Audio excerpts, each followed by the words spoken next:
Nabuntis si Emma ng kanyang 2 months boyfriend na isang professional photographer sa pag-aakalang pananagutan siya nito. Kaya lang bigla itong nawala na parang bula at walang pasabi na hindi nga nito alam nagbunga ang pagmamahalan nilang dalawa.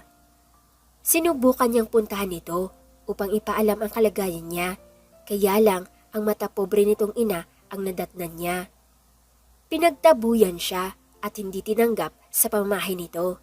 Kaya nang ma-realize niya ang pagkakamali, tinanggap niya ang kapalaran na maging isang single mother. Nagkaanak siya ng triplets na puro babae at ito ang naging lakas niya sa nagdaang mga taon sa buhay niya. Sa mga taong lumipas ay naging successful ang career ng mga anak niya. Saka naman nagtagpo ang landas lang dalawa ulit, kung kailan nagkaedad na silang dalawa. Handa ba siyang sabihin rito na may anak silang dalawa? O hayaan niyang manatili itong walang alam? Paano kung sasabihin nitong mahal pa rin siya nito? Kakagat ba siya agad? Aalis na ako, Manang Nora. Tapos na po ang lahat ng trabaho ko at saka day off ko bukas kaya wala akong pasok rito. Masayang sabi ni Emma pagkalabas niya ng kusina. Talaga? Good for you. Umiikot ang mga mata na sagot ni Manang Nora. Palibasa, matandang dalaga, kaya ka maldita. Naiiling niyang sabi rito. Aalis ka na nga lang, mag-iwan ka pa ng masasakit na salita. Umalis ka na nga, sagot nito at tinulak-tulak pa siya ng mahina. Teka lang muna, Manang Nora. Hindi pa nga ako aalis, itutulak mo na ako. Hindi ba ako pwedeng makabali? Tanong niya. Tumahimik ka nga dyan. Nakasahod ka na lahat, mag-cash advance ka din. Aba, mag-isa ka na nga lang sa buhay, kaya hindi mo na kailangan ng pera. Sagot nito. Pero ang mas kailangan sa panahon ngayon, malay mo, makakabili ako ng lalaking makakasama habang buhay kapag pinakash advance mo na ako. Nakangisi niyang sabi. Itago mo yung kalandian mo sa katawan, Emma. Baka mabuntis ka ng walang ama ang magiging anak mo dyan sa ginagawa mo. Anong bibili ng laki ng pinagsasabi mo dyan? Tigil-tigilan mo nga ako? Saway ng matanda. Pangit ba ako, Manang Nora? 29 na po ako, pero wala pa rin naliligaw sa akin eh. Nakanguso niyang tanong. Umalis ka na nga, bago pa kita mabagsakan itong dala kong kobyertos. Nakasimangot itong sagot. Manang Nora naman, kaya ka hindi nakapag-asawa kasi lahat ng lalaki ilag dyan sa ugali mo. Sayang yung lahi at matris mo. Kagatlabi niyang sabi. Wala ang amo natin dito, nasa ibang bansa, kaya hindi ka pwede makapag-advance ng pera. Dahil mahal kita, papahiramin na lang kita ng pera. Nakangiti nitong sagot. Salamat po, Manang. Makakabawi din ako sa inyo. Masaya niyang sabi at niyakap ang matanda. Asus, hindi mo na kailangan bumawi pa. Ang bait mo kasing bata, kaya loves na loves kita. Sagot nito. Salamat po. Love na love ko din po kayo, Manang. Aalis na po ako. Sa susunod na araw ulit. Paalam ni Emma. Bit-bit ang kanyang backpack palabas ng gate. Ingat ka, Emma. Pahabol na sabi ng matanda. Kumaway na lang siya sa matanda hanggang sa hindi na niya ito nakita. Ang bait talaga ni Manang Nora, kaya nagpapasalamat talaga ako siya ang kasama ko dun. Sabi niya habang tinitignan ang pinahiram nitong pera sa kanya.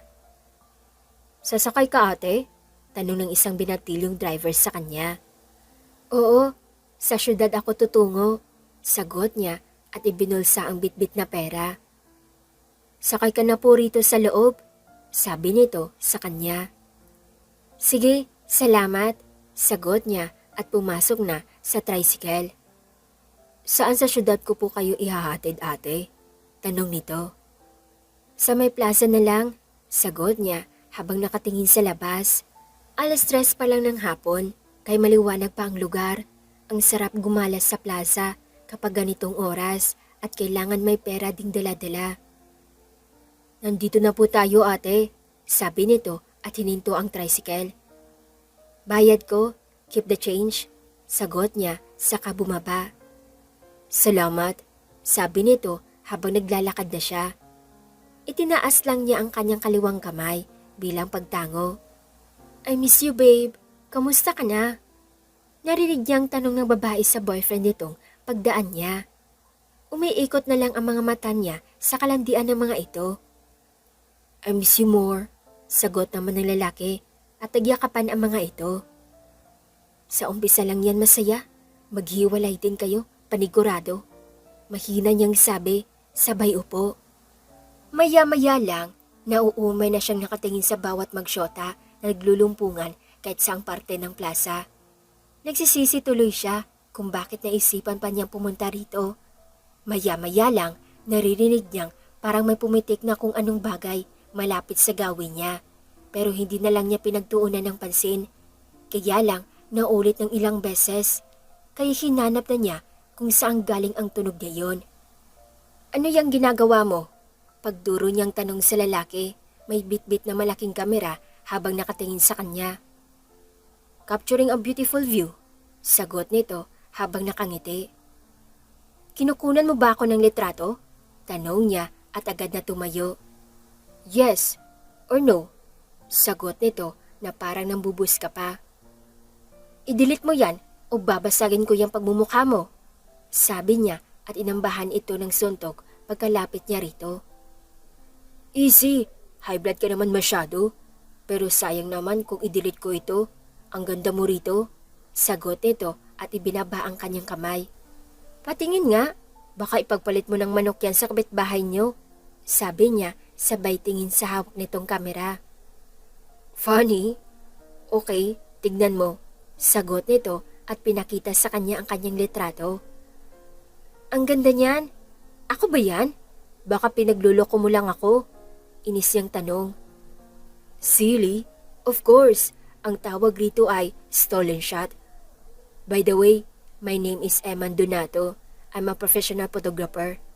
Pakilala ng lalaki at binigyan siya ng halik sa pisngi ng mabilisan kaya hindi siya nakailag.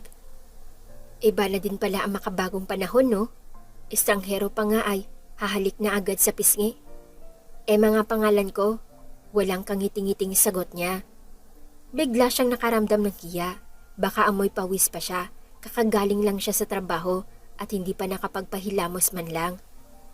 Sorry kung na-offend ka, pero it was a sign of greetings. By the way, magkapangalan lang tayo, nadagdagan lang ng isang letra sa akin. Sabi nito. Mas pangit kung naging magkapangalan tayo, tapos lalaki ka. Natatawa niyang sagot. I like your personality, komedyante. Sabi nito at nakangiti pa habang nakatingin sa kanya. Ewan ko sa'yo. Naiiling niyang sagot at tumalikod palayo rito. Wait, aalis ka na? Kakain muna tayo. Ako ang magbabayad. Anyaya nito habang ang lapad pa nagingiti. Para nagpapakyut, kumbaga akala siguro nito madadala siya. Kapag sasama ako, tapos niligawan mo na ako? Tanong niya habang nakasimangot. You're so funny and straightforward. Gusto ko lang maging kaibigan, that's all. Natatawa nitong paliwanag. Hindi na rin masama kung pauunlakan niya ang imbitasyon nito.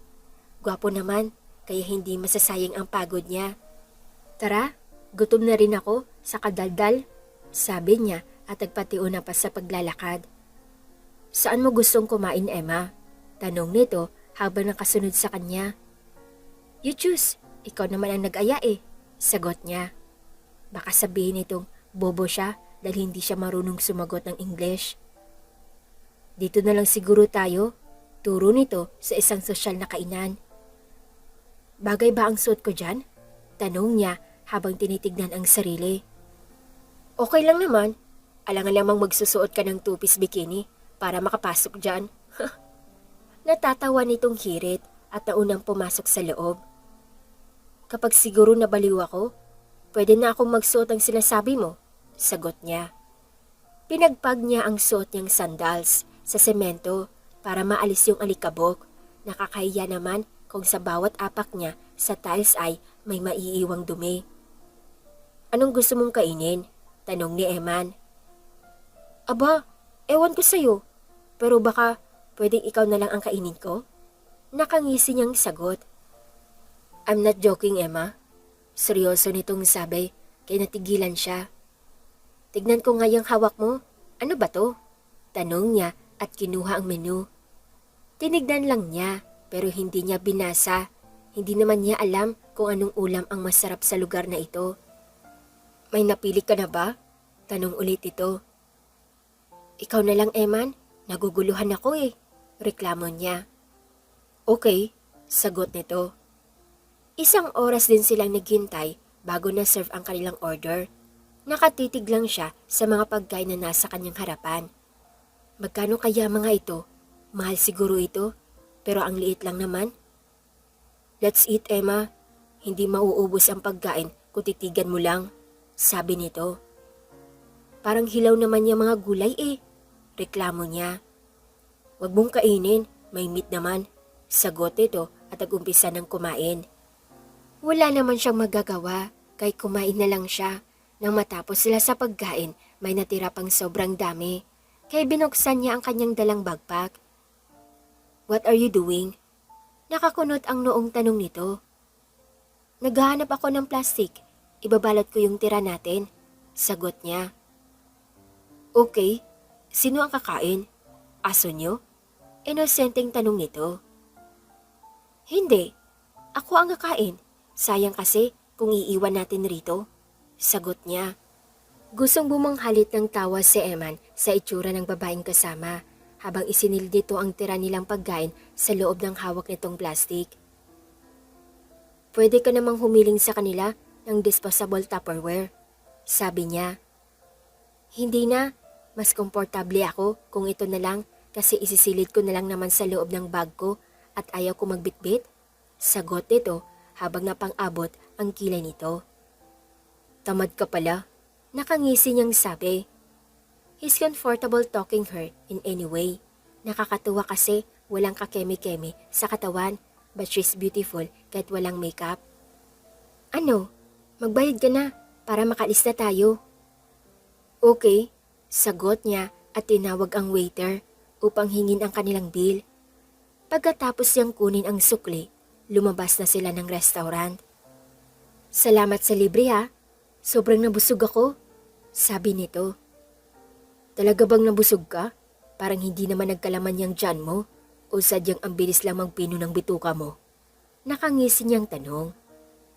Ganito lang talaga ako kahit busog. Nagkibit balikat nitong sabi. Okay. By the way, I have to go. Marami pa kasi akong gagawin. Paalam niya. Sige, ingat ka, sabi nito at naglalakad na rin palayo. Pagdating ni Eman sa bahay, nadatnan niya ang kanyang mama sa may sala kasama ang isang babae. Here you are, Eman. Kanina pa kita hinihintay. Halika, ipakilala kita kay Vanji. Nakangiting sambit ng mama niya na alam niyang kinagiliwan nito ang babaeng kaharap. Nice meeting you, Eman. Nakangiting sabi ng babae at napansin niyang malagkit ang naging tingin nito sa kanya. Okay, ano palang meron? Tanong niya. Pagod na pagod siya at gusto na lang humilata sa buong araw. Kagagaling lang niya sa isang photoshoot at nanakit ang kanyang binti sa pagkakatayo. Kinuha kasi si Vanji bilang isang model ng clothing line, kaya ikaw ang gusto niyang maging photographer. Ang mama niya ang sumagot. Yeah, Auntie Talusal recommended you. Sigunda ni Vanji at tumingin sa mama niya. Sige, kailan ba? Tanong niya. Next week, nakangiting sagot ni Vanji. Okay, it's settled then. Magpapahinga na muna ako, mama. Paalam niya na hindi man lang binigyan ng huling tingin si Vanji. Emma notes that her mother tried to pair him to that woman pero wala siyang panahon sa babaeng yun at hindi niya type. Hello, Uncle! Bungad sa kanya ng triplets yang pamangkin pagbukas niya ng pinto. Uy, nandito pala kayo? Tanong niya at isa-isang niyakap ang mga ito. Yes po, pinapasok muna kami rito ni Lola Lucille dahil may bisita daw siya at magulo daw kami. Sagot ni Maine at nagmano sa kanya, saka naman sumunod ang mga kapatid dito. Tama naman si Mama. Tignan nyo nga yung bedding sa kama ko. Wala na sa tamang ayos. Ang daming kwarto naman rito sa bahay. Dito nyo pa talaga napili ang magtago? Pinanlalakihan niya ito ng mga mata. Pero nagkatawanan lang at inayos ang nagusot na beddings. Ang gandang tignan ang mga ito, magkamukha na at lahat at magkapareha pa ang mga suot kahit headband. Ayan na, tapos na Uncle. Nakangising sabi ni Andrea at tinapik pa ang kanyang kama. Ang kulit niyo talaga no? Buti naman naisipan yung dumalaw rito ano? Pero yung magulang niyo, hindi man lang ako maalala. Sagot niya. Pinsang buo niya si Kaiser na ang tatlong ito magkapatid ng kanilang ama. Dito na daw muna kami magpaampon sa inyo kasi nahihirapan sila. Babalik lang daw kami doon kapag mayaman na sila ulit. Sabi ni Linsay. Ginuguyo lang kayo ng tatay niyo, baka ayaw na sa ugali niyo. Sagot niya habang tumatawa.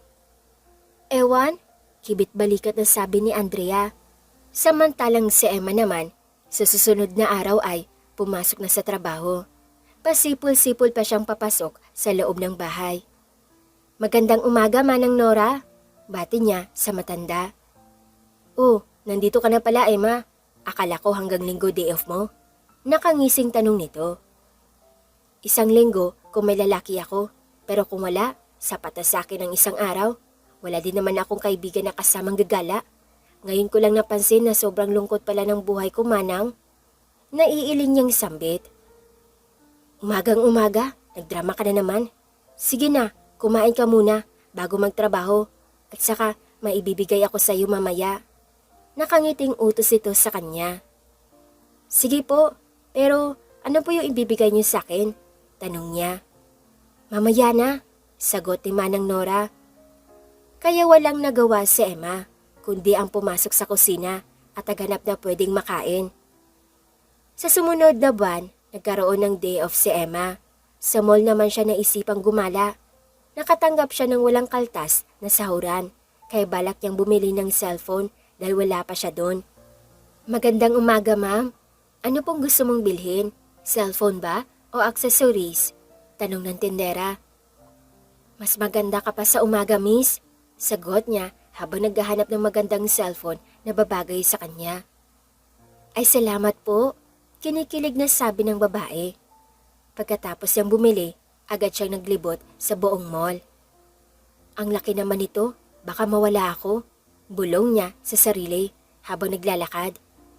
Nang makita niya ang itim na cup, agad niyang hinawakan ito.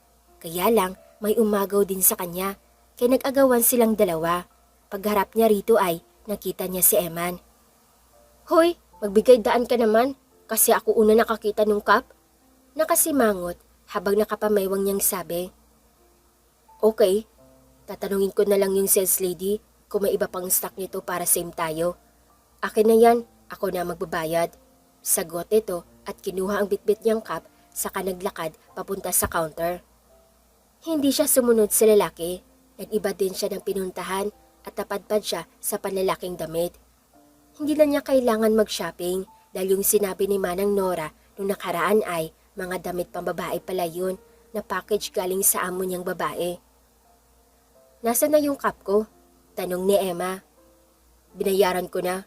Sagot ito at ipinasuot sa kanya. Hindi mo naman kailangan bayaran, sabi niya. Okay lang, nasaan na yung iba mong binili? Tanong nito. Isa lang naman ito, ako na ang magbabayad. At saka, kain na tayo, libre ko. Huwag ka nang umangal, minsan lang to. Nakangiti niyang sagot. Okay, sang-ayon nito agad. Habang naglalakad sila, nag-iisip siya kung saan niya ito pwedeng dalhin yung makakatipid siya. Pero nakakahiya naman kasi nung ito ang nanlibre ay mamahalin siya dito pinakain. Saan mo gustong pumunta, Eman? Tanong niya habang nakasunod rito.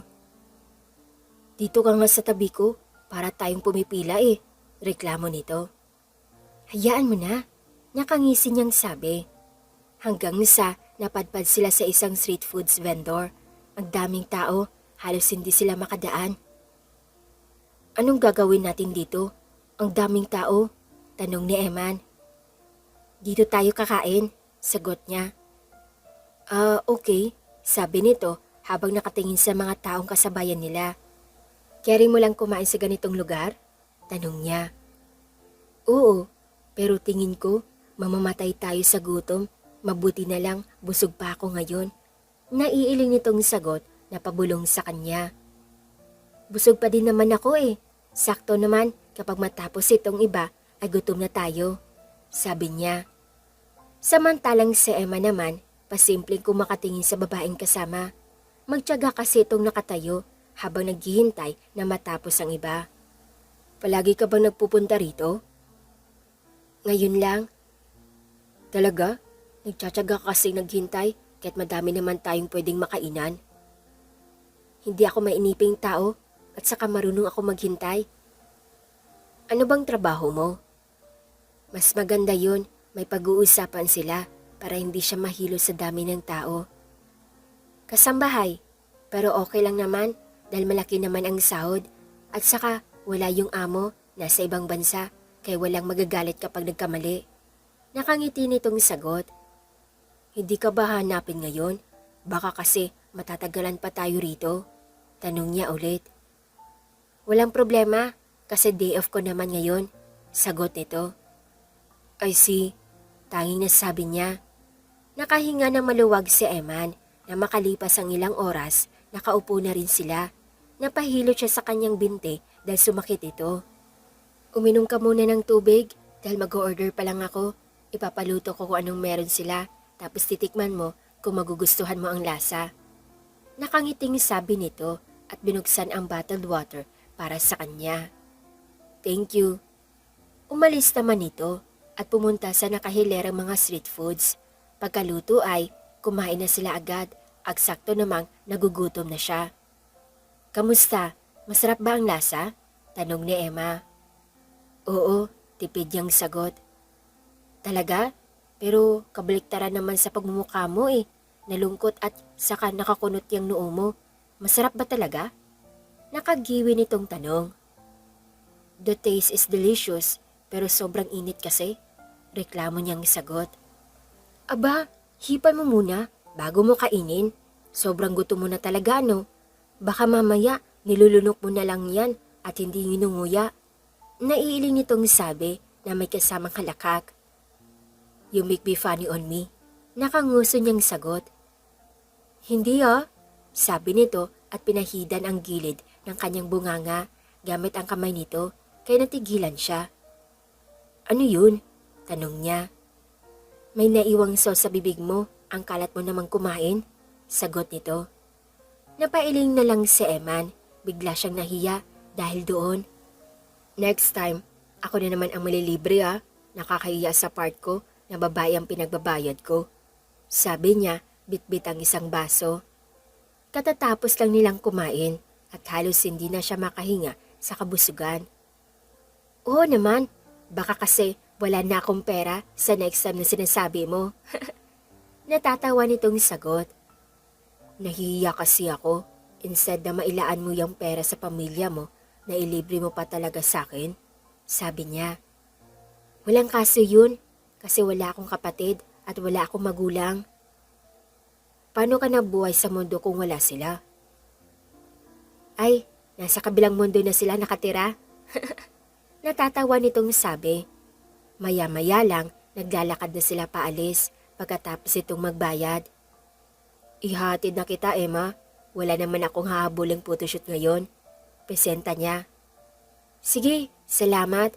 Para naman makatipid ako ng pamasahe ngayon. Makalipas ang ilang minuto, bumiyahe na sila. Naririnig niyang tumutunog ang kanyang cellphone sa loob ng bulsa pero hindi na muna niya pinansin iyon. Wala ka bang bahay, Emma? Tanong niya. Stayin naman ako dun sa malaking bahay at saka nasira na yung dating bahay namin sa dahilang luma na. Pwede mo pa namang ipagawa yun ulit? Oo, saka na lang, hindi pa naman ako mag-aasawa. Diyan na lang sa labas ng gate mo ako ihinto. Lalakarin ko na lang papasok sa loob ng bahay. Sabi nito pagdating nila sa bahay ng amo nito. Salamat sa libre, Emma. Nakangiti niyang sambit paglabas nito. Ingat ka, Eman. Siya nga pala, muntik ko nang makalimutan. Para sa'yo pala ito. Sagot nito at binigay sa kanya ang kanina pa nitong bit-bit na paper bag. Saka kumaway pa sa kanya habang papasok sa loob ng gate. Salamat, pahabol niyang sabi. Saka naman itong ngumiti ng sobrang lapad. Tinignan niya muna ang laman. Saka nagmaneho paalis at saka nakita niyang isang t-shirt pala ang binigay nito. Pagdating niya ng bahay, ang nakamaywang niyang mama ang nadatnan niya. May inis sa mukha nito habang nakatingin sa kanya. Saan ka ba galing? Tanong nito. Sa syudad, may binili lang. Sagot niya. I keep on calling you, pero hindi ka naman sumasagot. Galit na sabi ng mama niya. Nagmamaneho ako, kaya hindi ko napansin. Ano ba kasi yung sasabihin mo? Oo, hindi naman ako rito. May inis rin sa boses niyang tanong. Tumawag sa akin si Vanji. Gusto kanyang ibitahan na kumain sa labas kung hindi ka naman daw busy. Pero sabi ko naman sa kanya na hindi ka fully loaded ngayong buwan. Nakangiting sagot nito. Hindi siya naging masaya sa pangingialam nito pero hindi naman dapat na pagsalitaan nito ng hindi maganda. Okay, sabi niya saka pumasok sa kanyang kwarto. Pumasok muna siya sa shower room at naligo kahit gusto niyang humilata pero may unexpected na ginawa naman ang mama niya kaya naiiling na lang siya. I have to go ma. Paalam niya nang madaan niya ito sa sala. Enjoy Eman.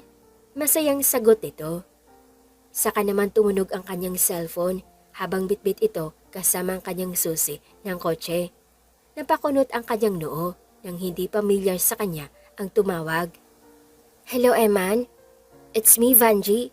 Nasaan ka na? Tanong nito sa masayang boses. Papasok pa lang ng kotse. Just text me the address na lang. Sagot niya saka binaba ang tawag. Nag-vibrate naman ang kanyang cellphone at mensahe na galing kay Vanji. Pagdating niya sa binanggit itong lugar, iginilid niya ang kanyang kotse.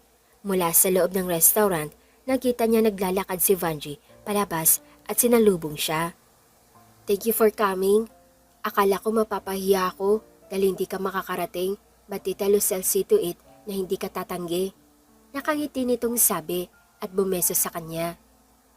Let's go, sa loob, sagot niya at inakay ito. Mabuti na lang, masunurin siyang anak kaya hindi siya makatanggi. Ipinaghilan niya ito ng upuan para makaupo at sumunod na din siya. Nakapag-order na ako, hintayin na lang natin na iserve yung pagkain. Nakangiting sabi ng babae. Anong meron? Tanong niya. Wala naman, gusto lang naman kita makilala at maging kaibigan. We will do this often para naman masaya. Nakangiti nitong sagot. Napangiwin na lang siya sa isip. Pala desisyon din pala ang babaeng ito. Saka naman niya naalala si Emma. Mas gusto pa niyang kasama ang babaeng iyon. Wala ka bang kaibigan? Tanong niya. Marami naman, pero sawa na akong kasama sila. At ikaw naman ang gusto kong makasama ngayon. Prangkang sagot ito at matamis ang naging ngiti habang nakatingin sa kanya. Natigil na lang sila sa pag-uusap nang dumating na ang kanilang pagkain. Let's eat, sabi ni Vanji. Okay, sagot niya at nilagyan na agad ng pagkain ng plato. Gusto na siyang makauwi agad. By the way, totoo ba na ang sabi ni Tita Lucel ay wala kang girlfriend? Pero bakit? Tanong nito. Nope, at hindi ko din maintindihan kung bakit sinasabi ng mama sa iyo ang tungkol sa akin. Sagot niya na may inis sa tono. What's wrong with that? Masyado lang siyang masaya sa lahat na narating mo sa buhay at saka nabanggit lang naman niya yun, sabi ni Vanji habang nakatingin sa kanya. Ayaw kong pinag-uusapan ako ng ibang tao kahit mama ko pa. At saka kung gusto mo maging kaibigan ako, stop asking about my personal life, okay? Sagot niya. Okay, sagot ang babae na nawala bigla ang ngiti sa labi nito. Samantalang si Emma naman nakangisi habang papalabas ng kanyang kwarto. Nasaan ka na ba manang Nora? Sabi niya at hinahanap ang matanda sa buong bahay. At nakita niya ito na nagtatanim ng gulay sa likod ng bahay. May 5 hektarya ng palayan kasi sa bukid ang amo nila. At sa kaniyugan na rin kaya may mga tauhan ng mga ito na nilulutuan nila at binibigyan ng snacks. May kailangan ka ba sa akin, Emma? Tanong nito. Tumawag sa akin si Madam J. Need ko daw magpaayos ng buhok at magpapaganda dahil may ibibigay daw siya sa akin na kano, manang. Sagot niya, nakangisi pa. Wala akong pakialam. Buhay mo naman yan. Bitter na sabi nito. Huwag kang mag-alala, manang. Hiniling ko naman kay Madam na baka pwedeng ikaw din ay bigyan. Sabi niya. Gaga, isinali mo pa ako sa kalandian mo. Takbo, kainis, kapag naabutan kita ay hihiwain ko yung kokote mo. May inis sa boses nito at hinabol na bitbit ang hawak nitong bolo. Siya naman natakot bigla kaya kumaripa siya ng takbo at nagpaikot-ikot sila sa buong bahay hanggang sa mapagod siya. Manang Nora naman bakit mo naman ako hinabol? Ayan tuloy, halos hindi na ako makahinga. Reklamo niya at nag-aagaw ng hininga na kasalampak sa lupa. Sa naiinis ako sa sinabi mo. Ang tanda ko na para magkaroon ng boyfriend. Naiiling nitong sagot. Malay natin. Tumayo ka na dyan at mamalengke. Magluluto tayo ng tanghalian para sa mga tauhan na niyugan. Baka magsumbong yun ang hindi natin pinakain. Lagot tayo. Sambit ng matanda at binigyan siya nito ng pera. Sige po manang, paalam niya. Ingat Emma, huwag kalimutan ang isda at karne. Huwag na mga gulay, meron naman tayo rito sa itinanim ko. Sagot nito. Pumasok muna siya ulit sa kanyang kwarto at nagdala ng ekstrang pera para sa kanya. Sasaglit siya mamaya sa salon at magpapaayos ng buhok, baka nasa kano ng forever niya. Excuse me miss, narinig niyang sabi ng isang pamilyar na boses. Nagtalikod kasi siya habang naglalakad papuntang palengke. Na-realize niyang nasa gitna na pala siya at nadaanan ng mga sasakyan. Eman, sambit niya nang sa paglingon niya ay nakita niya itong nakadungaw sa bintana ng kotse nito. Emma, ikaw pala yan.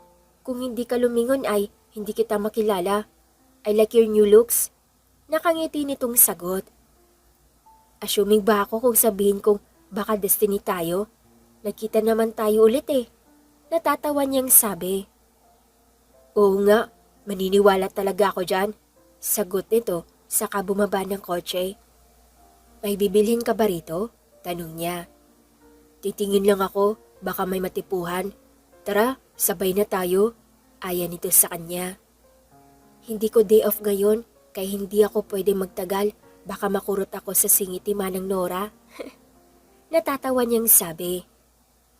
Kapag natagalan ka sa pag-uwi, kung ganyan makikita niyang itsura mo ay paniguradong uurong ang galit nun. Nakangiti nitong sagot habang nakatingin sa kanya. Maganda ba ako? Alam kong hindi kaya, wag mo na akong bulahin. Nakasimangot niyang sabi. You're beautiful inside and out, Emma. Seryoso nitong sagot. Hindi na siya nakipagtalo pa, kaya na marating nila ang isdaan ay agad siya naghanap na pwedeng mabili. Ano bang magandang isda na pwedeng bilhin, Eman? Tanong niya. Bilhin mo lahat, sagot nito. Loko ka? Para magiging aquarium pa itong tiyan ko kapag nagkataon, naiiling niyang sabi. Habang si Emma naman ay, hindi naman layang nakatingin lang kay Emma habang namimili ito ng isda. He likes this woman's personality at naniniwala siyang may magandang mangyayari sa pagitan nilang dalawa dahil palagi silang pinagtagpo ng tadhana. Bigyan mo ako ng number mo, Emma, para naman kapag kailangan ko ng kasama at makakausap, matatawagan kita. Sambit niya rito. Sige, at inalapas ang cellphone at ibinigay sa kanya at kinopya niya agad ang numero nito. Pagkatapos itong mamili, nagpresenta naman siyang ihati dito sa tinitirhan nito. Salamat sa paghatid, Eman. Makakaganti din ako sa iyo kapag nagkaroon ako ng kotse. Ikaw na naman ang sasakyan ko. Isasakay ko pala. Nakangisi nitong sabi at bumaba ng kotse. Ikaw talaga? Puro ka biro. Natatawa niyang sagot. Kapag nakaasawa ako ng Amerikano, malapit na yun. Nakangiti nitong sabi. Siya naman, biglang natigilan at nakaramdam ng panghinayang sa kanyang puso. May boyfriend na pala ito na isang Amerikano. I have to go, Emma. Paalam niya at pinaharurot ang kotse palayo. Sa kabilang banda naman, parang timang nangumingiti na mag-isa si Emma. Isang buwan pa kasi silang nagtatawagan at nagkakatext na dalawa ni Eman, kaya kinikilig siya sa endearment nito sa kanya. Bakit ka napatawag? Nahihiya ng tanong. Ang landi-landi kasi niya kapag ka-text ang lalaki, parang hindi na matutuloy ang pangarap niyang magkaroon ng asawang foreigner. Dahil sa Pinoy pa lang ay mahuhulog na yung panty niya. Nothing, sadyang na-miss lang kita babe. Sagot nito. Napangiti siya dahil parang nagtunog sosyal siya kapag ito ang nagsasalita. Talaga? Kailan naman tayo magkikita? Ilibre mo ako ng street foods ha? Paglalambing niya rito. Sagutin mo muna ako. Ilang araw na din ako nagpaparinig at sumusuyo sa'yo pero parang walang epekto sa'yo ang lahat. Hindi ba ako gwapo sa paningin mo? May halong pagtatampo nitong tanong. Hindi naman sa ganon, pero parang mabibilisan ako sa pangyayari kung sasagutin kita agad. Napakagat-labi niyang sagot at muntik pa niya makalimutang naliligaw pala ito sa kanya. Ang akala niya kasi ay magkarelasyon silang dalawa. Masyado na kasing level up ang pagiging closeness nila at na-develop siya sa pagiging malambing nito sa kanya. Okay, tipid itong sagot na parang wala ng gana. Sige na nga, sinasagot na kita. Nakangiti niyang sabi. Talaga? Di makapaniwala nitong sambit sa masayang tono. Oo nga, gusto mo bawiin ko na lang? Sagot niya. Yes, thank you Emma. Babe, I love you. Mamahalin kita hanggang bukas at magpakailanman. Bulalas nito sa kabilang linya. I love you too, sambit niya. Wala siyang pakialam kung masabihan siyang easy to get, pero mahal na mahal niya ang lalaking ito. Kita tayo mamayang gabi ha. I prepared a dinner date for us babe. Saad nito sa kabinaba ang tawag. Nakangiti siya habang nakasandig sa dingding. Ang dating mapait niyang panlasa ngayon ay naging matamis at hindi na siya mag-iisa dahil may makakasama na siya. Sinasabi ko sa'yo, sa una lang yan masaya Emma. Kaya kung nagmahal ka man ngayon, magtira ka pa rin sa sarili para hindi ka mawasak kapag iniwan ka na. Seryosong sabi ni Manang Nora na mapadaan siya dito.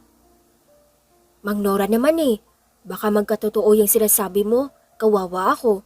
Sana ipagdasal mo na maging successful ang pagmamahalan naming dalawa ng boyfriend ko. Nakasimangot yung sagot na nagdadabog pa.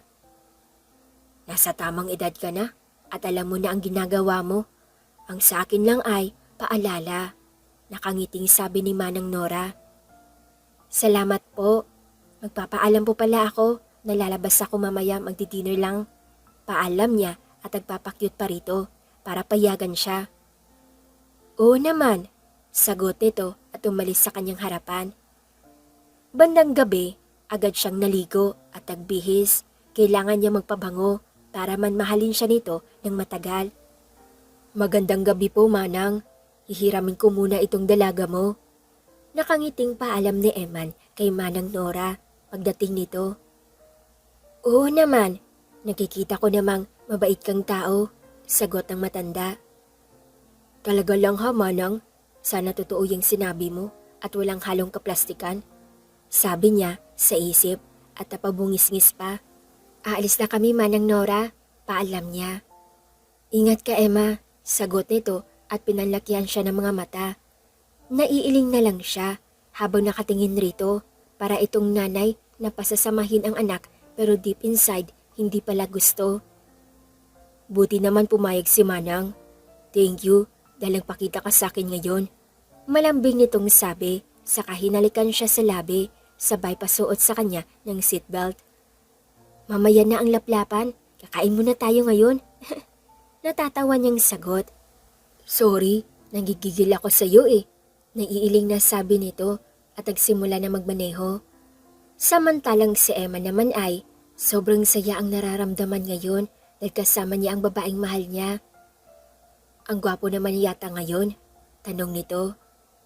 Siyempre, dati naman akong gwapo at pinalevel up ko na konti ang sarili ko para mahalin mo ng todo. Nakangiti niyang sagot. Asus, ang galing mo namang bumanat. Sabi nito at natatawa pa. Natigilan siya nang maisip ang mama niya. Umaasa siya na sana magustuhan nito si Emma kapag naipakilala na niya ang dalaga.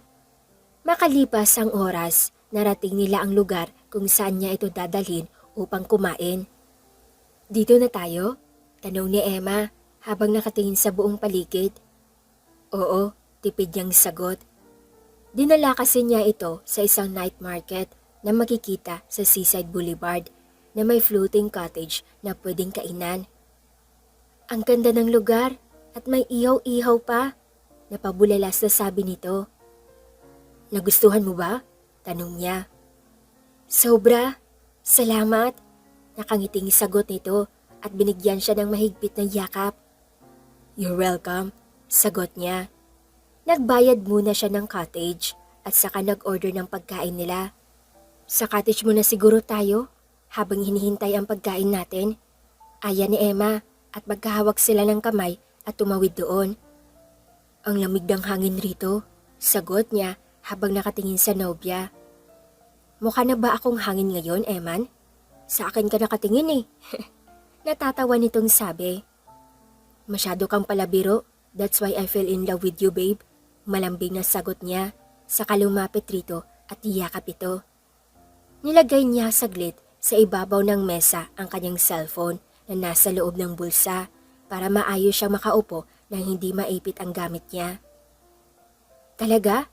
At ako naman ay nainlove sa pagiging malambing mo, sabi niya.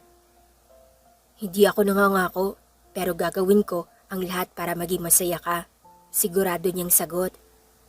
Magiging mabuti din akong girlfriend sa'yo sa ikakaligaya ng puso mo, sabi nito at sumuksok sa kanyang kilikili. I love you, babe, sagot niya at hinalikan ito sa leeg. I love you too, babe, sabi nito. Natigil na lang sila sa kanilang lambingan nang tumunog ang kanyang telepono pero hindi niya ito pinansin, bagkus nakayakap lang siya sa nobya. Sino si Vanji? Tanong ni Emma. Hindi niya napansing nakatunghay na pala ito sa kanyang cellphone. Biglang sinalakay ng kaba ang kanyang puso na baka awayin siya nito. Nabadtrip siya bigla dahil ngayon ang unang araw na naging official couple sila na magkasama at may maninira pa. She's a family friend, sagot niya at tinignan nito. Wala naman nagbago sa itsura nito, kinakahinga siya ng maluwag. Sagutin mo, baka may importante kailangan sa'yo. Utos dito sa kanya. Hindi na, ayokong may makaistorbo sa atin ng ibang tao. This is our moment to be treasured for. Sagot niya at akmang hahalikan ang nobya. Kaya lang may biglang tumikim kaya napaayos sila ng upo. Ang pagkain palang in-order nila, maya-maya lang ay kumain na silang dalawa. Ang sarap namang tumira rito, nakangiting sabi ni Emma at sinubuan siya ng ulam. Hanggang sa natapos sila sa pagkain na nagsusubuan makalipas ang isang oras. Habang nakatalikod ang nobya paharap sa dagat, inilabas niya ang kanyang binili na kwintas na nakasilid sa maliit na box at inilagay sa leeg nito. Regalo ko sa'yo, sana ingatan mo. Nakangiti niyang sabi. Hindi mo na sana ako binigyan ng ganito, pero maganda, salamat, sagot nito at hinawakan ang kanyang mukha. Bagay sa'yo, nakangiti niyang sabi. Ang ganda eh, kumikinang pa. May isasangla ba ito? Natatawa nitong tanong. Oo, original yan, gaya ng pagmamahal ko sa'yo, kaya wag mong isangla at wala, sagot niya. Joke lang naman, syempre itatago ko ito dahil sa'yo lang galing. Payakap nga, naglalambing nitong sabi at yumakap agad sa kanya. Sa kabilang banda naman, masayang masaya si Emma dahil 2 buwan na ang nakalipas sa relasyon nila ni Eman. Ramdam na ramdam niya ang totoong pagmamahal nito sa kanya. Nagpadala muna siya ng mensahe sa kasintahan bago lumabas ng kanyang kwarto. Masakit kasi ang ulo niya at tiyan, baka gutom lang ito na nararamdaman niya. Good morning, Manang Nora. Ako na po ang gagawa ng gawaing bahay na hindi mo pa natatapos. Nakangiting bate niya sa matanda. Salamat Emma, sagot nito. Kumain na po ba kayo? Tanong niya. Tapos na, ikaw ang kumakain kasi namumutla ka na. Baka nagpapalipas ka ng gutom. Huwag ganun, magkakasakit ka niyan. May pag-alala sa tono ng boses nito. Masikit nga ang ulo ko eh. Konting sinat lang yata ito, Manang. Iinom ko na lang ito ng gamot mamaya. Sagot niya. Tumango naman ang matandang babae. Bandang gabi, maaga siyang pumasok sa kanyang kwarto at nagpahinga. Bumangon siya at kinuha ang cellphone sa ibabaw ng kanyang kabinet nang marinig niyang nag-ring ito. Hello? Sabi niya. Where are you? Bakit hindi mo sinasagot ang tawag ko? May galit sa boses nitong tanong. Sorry, naiwan ko kasi sa loob ng kwarto at ang dami kong trabaho kanina kaya hindi ko alam na tumatawag ka. Sagot niya. Okay, apology accepted. Kamusta ka na? I miss you. Hindi mo na tayo magkikita ha kasi ang dami ko pang naka-line up na photoshoot. Babawi ako sa sunod. Sige na, sumaglit lang ako ng tawag kasi break time. I love you babe. Sabi ni Eman. I love you too. Ingat ka ha. Sagot niya habang nakangiti. Ikaw din. See you soon. Saka nito pinutol ang tawag. Siya naman ay natutulog na. May ngiti sa kanyang labi. Sa mga sumunod na araw, pabigat ng pabigat ang nararamdaman ni Emma. Yung ulo niya ay napapadalas ang sakit at nakikita na niya ang sarili na sobrang putla. Lalabas lang po ako saglit. Bibili lang ako ng manggang hilaw. Paalam niya pagkalabas niya ng bahay. Gusto niyang kumain noon, nakaraan pa. Ngayon lang siya nagkaroon ng pagkakataon na lumabas sa dami ng trabaho. Sige, tipid na sagot nito at tinignan lang siya. Kaya nagmamadali siyang lumabas ng gate at nilalakad lang niya papunta sa nagtitinda ng mangga. Nakita kasi niya na may nagbebenta nung nakaraan. Maupo ka na at mag-agahan na Emma. Aasim ang sikmura mo niyan kapag mangga ang uunahin mong kainin. Sabi ni Manang Nora pagpasok niya ng kusina makalipas ang kalahating oras. Opo, tipid niyang sagot at humila ng upuan. Pag-upuin niya, bigla na lang siyang nakatakip sa kanyang ilong nang maamoy ang lutong ulam ni Manang. Bigla siyang masusuka kaya agad siyang tumayo. Sandali lang Manang, nasusuka ako sa mabahong amoy ng ulam mo. Sabi niya at saka lumipat sa lababo at doon nagsusuka. Wala naman siyang ibang nailabas kundi laway lang lahat. Kailan ka pa nababauhan sa kaldereta, Emma? Paborito mo nga ito eh. Naiiling na sagot ng matanda. Hindi ko alam. Sobrang baho kasi talaga. Baka may diferensya lang sa pang-amoy ko. Sabi niya saka napahawak bigla sa kanyang ulo dahil para siyang matutumba. Talaga? O sadyang buntis ka lang talaga? Tanong nito. Hindi naman siya nagulat dahil may posibilidad na mabuntis siya dahil may nangyari sa kanilang dalawa ni Eman. Hindi naman sila gumamit ng proteksyon ng mga panahong iyon at gusto na rin niyang magkaanak at bumuo ng sariling pamilya. Hindi ko po alam Manang Nora. Mabuti na lang, hindi ako nakainom ng gamot. Nakangiti niyang sabi. Mabuti na lang talaga. Pero para makasiguro tayo ay kailangan mo magpa-check up sa hospital. Tawagan mo si Eman para masamahan ka niya. Nakangiting sambit ni Manang Nora. Opo, sagot niya. Hindi natuloy ang planong pagpapacheck up ni Emma dahil dumating ang kanyang amo galing sa ibang bansa at hindi siya nakaimik sa ibinalita ng mga ito.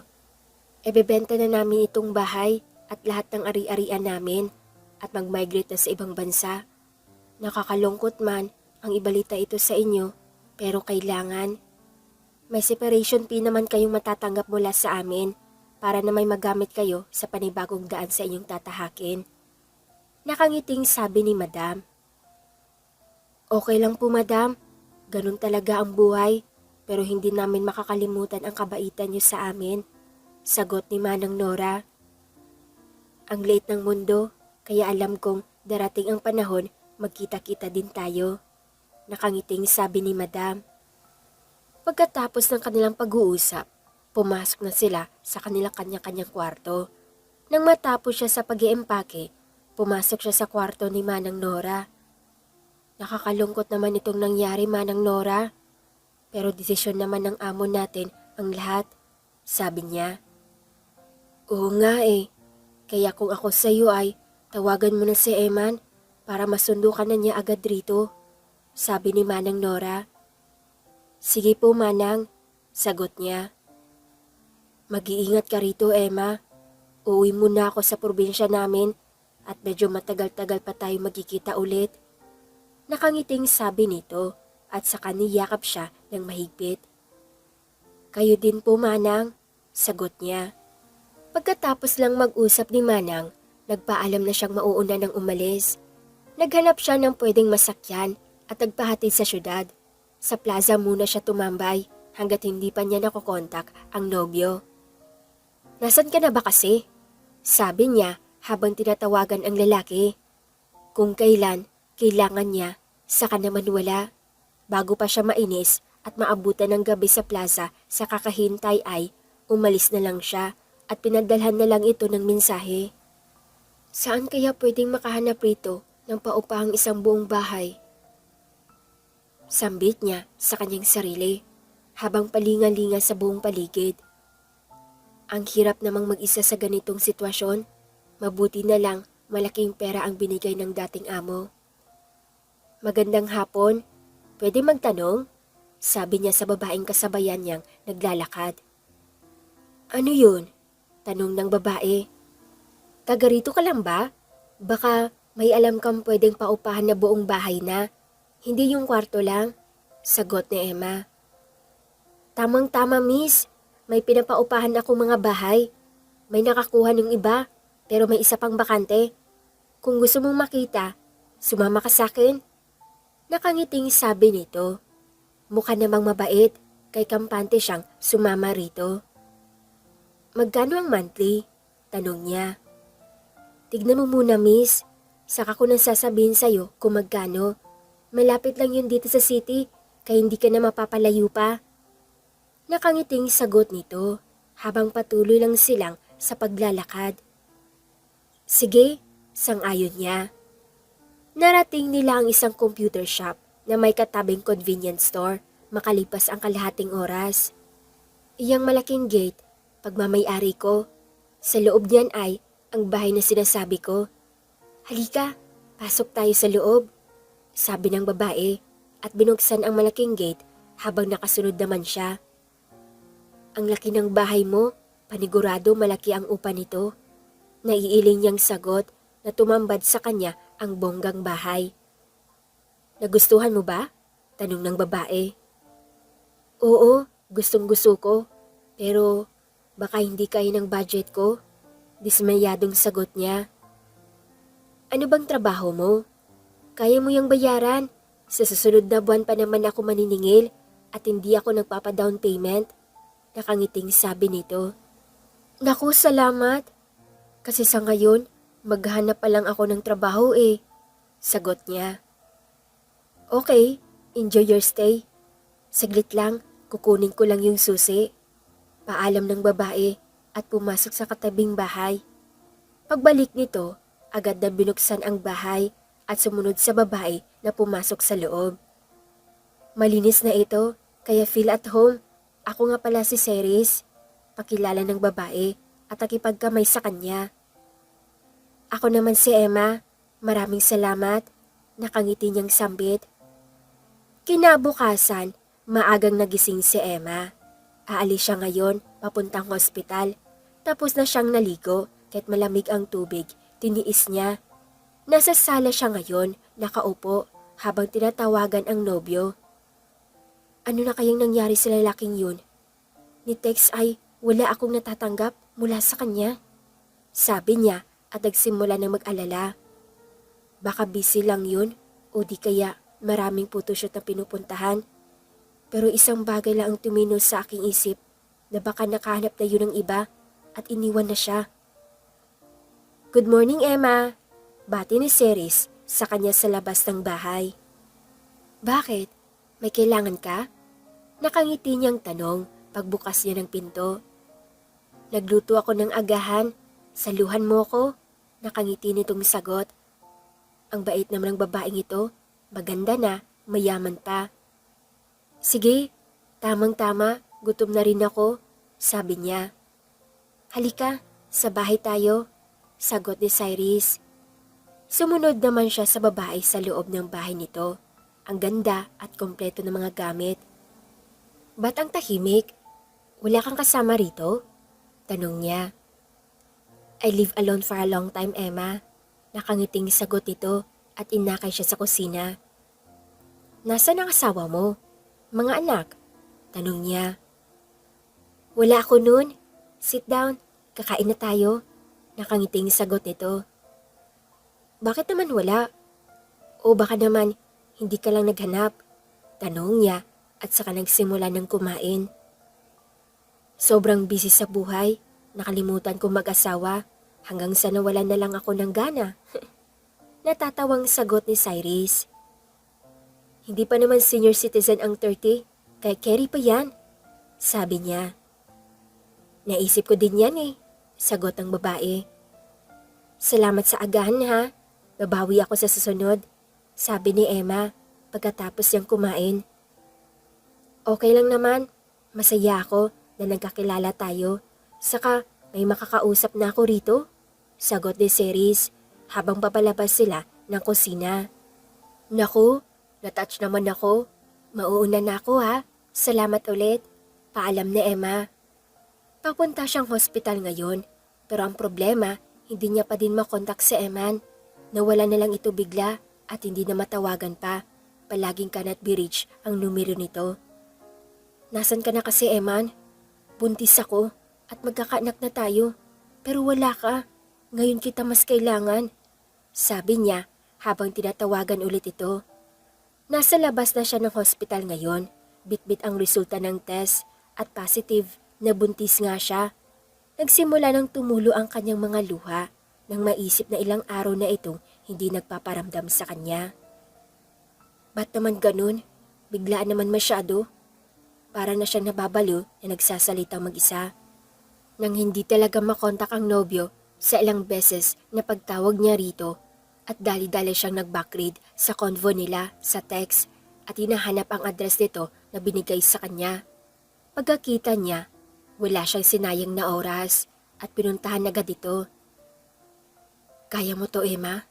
Sabi niya sa sarili at huminga ng malalim habang nakaharap sa gate ng bahay ni Eman. Naisip niya kasi na baka may malalaman siyang hindi maganda. Agad siya nag-doorbell ng ilang beses bago may lumabas na isang may edad na babae. Tumaas agad ang kilay nito at tinignan siya mula ulo hanggang paa. Anong kailangan mo? Matari nitong tanong. Good morning po. Si Eman po ang kailangan ko. Magalang niyang sagot habang nakangiti pa.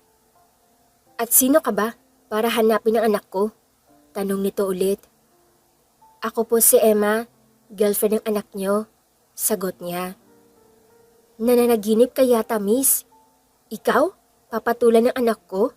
Dream on? Sagot ng babae. Nasaktan ng ego ni Emma sa puntong ito. Napangiwi pa siya sa talas ng pananalita ng babae.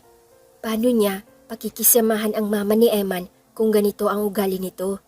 Kung ngayon pa lang ay ayaw na nito sa kanya. Hindi po ako nagsisinungaling. Buntis po ako at siya ang ama. Kaya ako nandito dahil gusto ko siyang makausap. Tahasang sabi niya. Hindi ganun ang anak ko na mabubuntis ng kung sino-sino lang. Hindi ako naniwala sa'yo. Makakaalis ka na. Alis! Pagtataboy nito sa kanya. Hindi pwede. Lumabas ka dyan, Eman. Mag-usap tayong dalawa. Sigaw niya. Hoy babae, huwag mong ubusin ang pasensya ko. Umalis ka na. Bago pa kita, maipakaladkad pa alis. Malditang sabi ng matanda. Sa kaakmang itutulak siya. Mabuti na lang nakaatras siya. Kung hindi, baka matumba na siya at mabalian ng buto.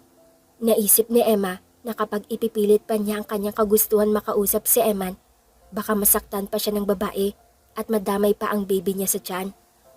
Anong nangyari sa iyo, Emma? Bakit ka umiiyak? Tanong ni Ceres pag-uwi niya. Napahagulgol kasi siya nang walang humpay, kaya siguro narinig nito at pinuntahan siya sa loob. Okay lang ako, Ceres.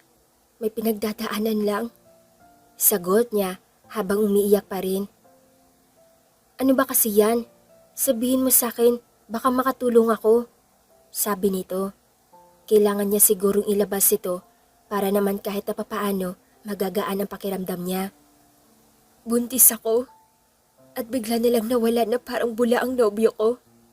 Pinuntahan ko sa bahay nila pero nanay nito ang nakaharap ko. Lintik na buhay ito. Ang sabi niya sa akin, mahal niya ako.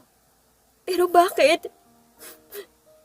Sagot niya na umiiyak pa rin. Tahan na, Emma. Kung ayaw na sa'yo, huwag mong nang ipilit pa. Mas masasaktan ka lang kapag ganun. Dapat maging matatag ka ngayon, alang-alang sa mga anak mo. Sabi ni Ceres habang hinahaplos ang kanyang likuran sabay yakap sa kanya. Paano maging matatag kung siya ang naging lakas ko? Wala na akong pamilya. Siya na lang ang meron ako. Pero nawala pa. Saklap naman. Sagot niya at tumihingos pa. May mga rason ka na para lumaban sa buhay sa kabila ng nangyari sa'yo, Emma. Magiging nanay ka na. Ang isipin mo, ang kapakanan niya. Ang mabuti mong gawin ngayon, tanggapin ng buong puso ang nangyari. Sabi nito. Kahit masakit, tatanggapin ko na lang na maging isang single mother. Wala na akong magagawa eh. Napaniwala na ako ng sobra. Napapailing niyang sambit, sabay pahid ng kanyang mga luha. Alam kong matapang ka. Nandito naman ako eh. Tutulungan kitang malampasan ang lahat ng ito. Sagot ni Ceres at hinaplos ang kanyang buhok. Maraming salamat ha, dahil may masasandalan ako. Sabi niya. Nang tignan niya ito, nagpupunas din ito ng mga luha. Anytime, Emma. Naiiyak din ako eh. Natatawa nitong sagot.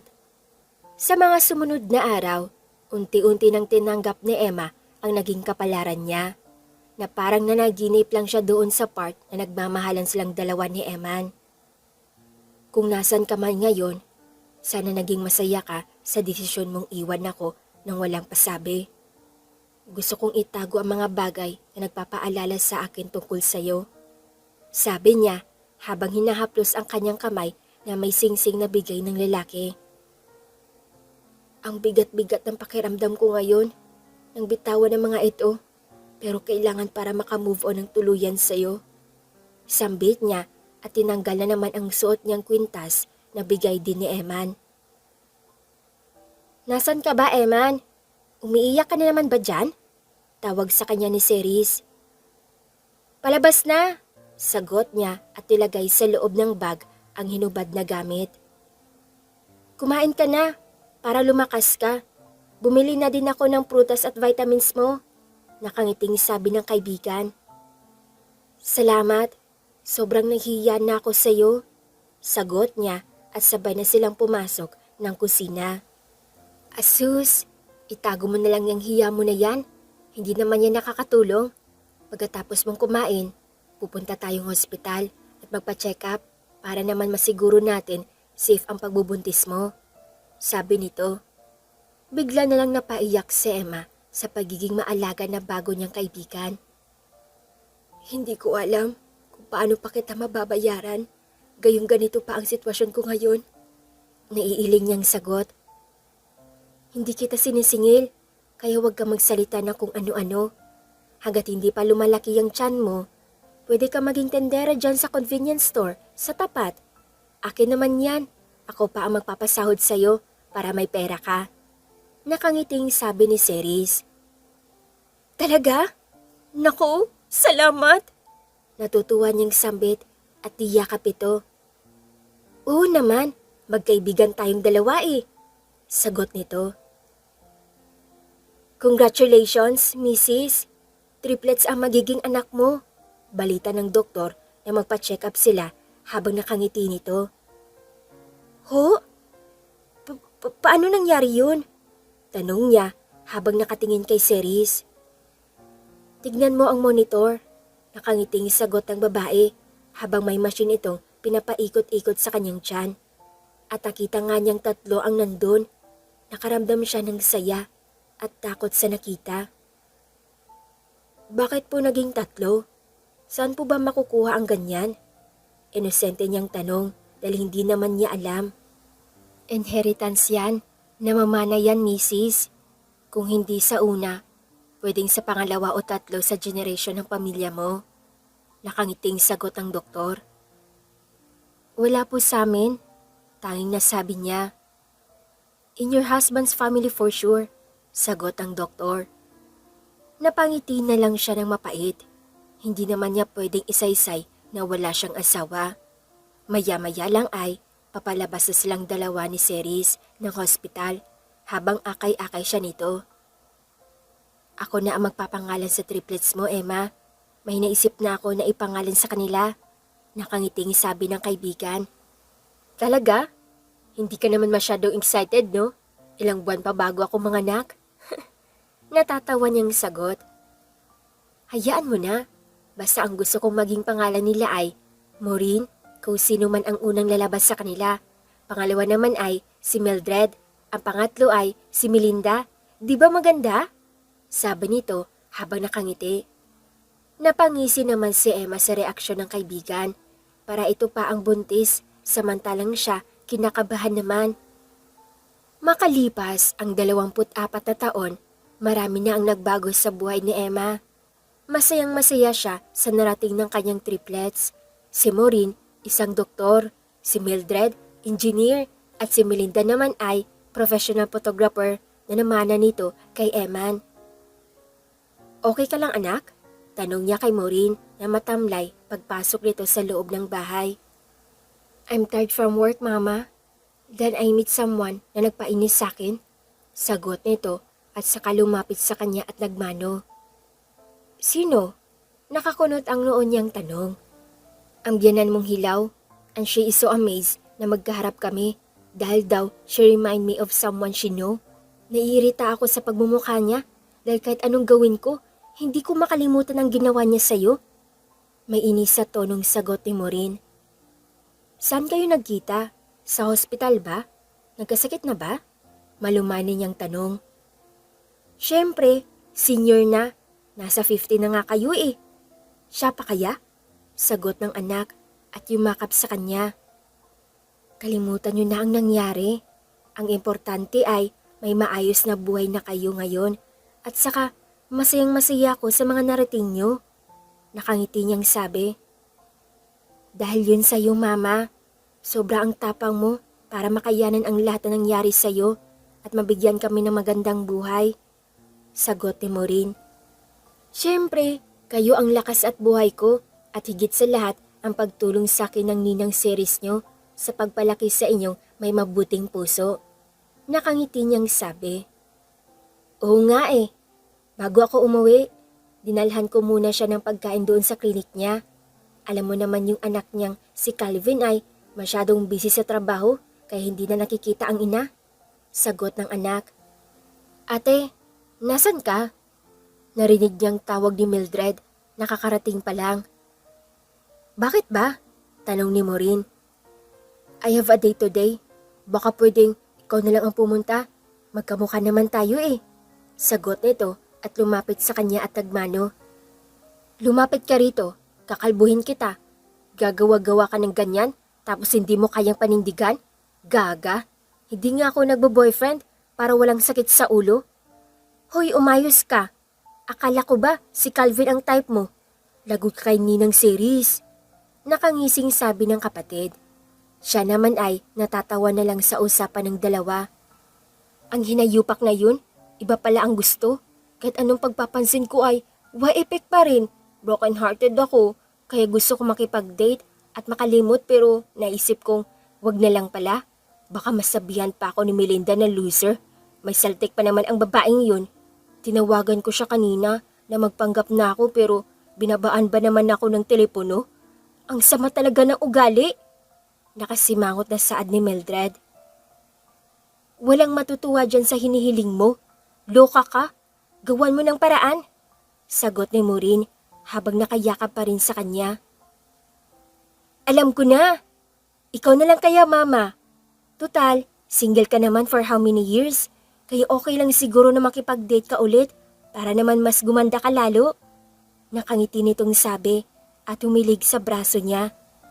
Huwag mo akong idamay sa ginagawa mong bata ka. Hindi na ako pwede sa ganyan. Matanda na ako.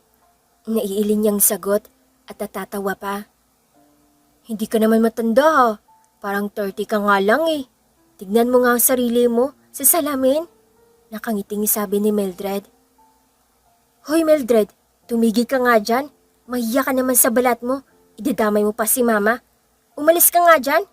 Sita ni Maureen sa kapatid. Joke lang eh. High blood ka naman masyado dyan. Palibhasa kasi single ka. Kulang ka lang yata sa lambing. Umiikot ang mga matang sagot ni Mildred. Whatever. Magbihis ka na dyan at harapin mo yung kadate mo. Sabi ni Maureen sa kapatid. Ayoko nga. Matulog na lang ako.